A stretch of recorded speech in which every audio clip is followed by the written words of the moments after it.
Maharashtra superfast news चॅनलमध्ये आपले सहर्ष स्वागत आहे। खास सत्याची ठार लेखणीची महाराष्ट्रातील ताज्या आणि वेगवान बातम्या पाहण्यासाठी आपल्या हक्काचे चॅनल शेअर करा, लाईक करा आणि सबस्क्राइब करा। श्रीवर्धन येथील स्वयंभू जीवनेश्वर मंदिरामध्ये भाविकांची गर्दी। पहिला श्रावणी सोमवार असल्यामुळे अनेक धार्मिक कार्यक्रमांचे आयोजन। श्रीवर्धन शहराला अत्यंत प्राचीन महत्त्व आहे। पहिले पेशवे बाळाजी विश्वनाथ भट व पहिले बाजीराव पेशवे यांचा जन्म श्रीवर्धन येथीलच। श्रीवर्धन येथील स्वयंभू जीवनेश्वर मंदिर हे सुद्धा खूप प्राचीन आहे। मंदिर परिसरामध्ये अत्यंत निसर्गरम्य वातावरण पाहायला मिळते। जीवनेश्वराचे दर्शन घेण्या अगोदर त्या ठिकाणी पिंपळाच्या झाडाखाली असलेले हनुमानाचे मंदिर व त्याच्या बाजूला असलेली पाण्याची पोखरण ही सुद्धा खूप प्राचीन आहे।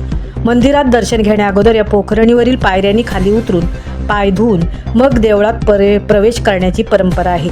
मंदिरामध्ये प्रवेश करताना भव्य अशी नंदीची पाषाणी मूर्ती आहे। मंदिराच्या आतमध्ये संगमरवरी नंदी असून गाभाऱ्यामध्ये श्री स्वयंभू जीवनेश्वराची पिंडी आहे। आज पहिला श्रावणी सोमवार असल्यामुळे या मंदिरामध्ये भक्तांची गर्दी होते। तसेच अनेक धार्मिक कार्यक्रम देखील सुरू होते।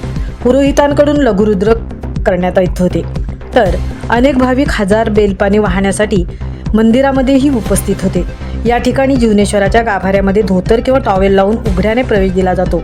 जे भाविक त्या ठिकाणी बेल वाहण्यासाठी येतात त्यांना सुद्धा धोतर किंवा सोवळे नेसणे बंधनकारक असते।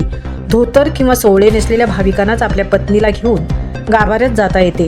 श्रावण मास हा हिंदू धर्मीयांचा पवित्र महिना मानण्यात येतो। यावेळी प्रत्येक सोमवारी विविध ठिकाणच्या महादेव मंदिरामध्ये भक्त दर्शनासाठी जात असतात। श्रीवर्धन या ठिकाणी असलेल्या बंदराला सुद्धा या मंदिरामुळे जीवनाबंदर असे नाव पडले आहे। अनेक भक्त जीवनेश्वराच्या दर्शनाला जाताना सफेद कपडे परिधान करतात। महादेवाला पांढरी फुले प्रिय असतात, त्याचप्रमाणे महादेवाची भक्ती करणारे सुद्धा त्यामुळे सफेद कपडे परिधान करतात। दुपारच्या वेळेस मंदिरामध्ये ग्रंथ वाचन करण्यात येते, तर अनेक भक्त शिवलीलामृताचे पारायण देखील करत असतात। जीवनेश्वराची स्वयंभू असलेली पिंडी दर वर्षाला एका तिळा एवढी वाढते अशी आख्यायिका सांगितली जाते। महाराष्ट्र सुपरफास्टसाठी संतोष चौकर, सहतृप्ती भोईर, श्रीवर्धन।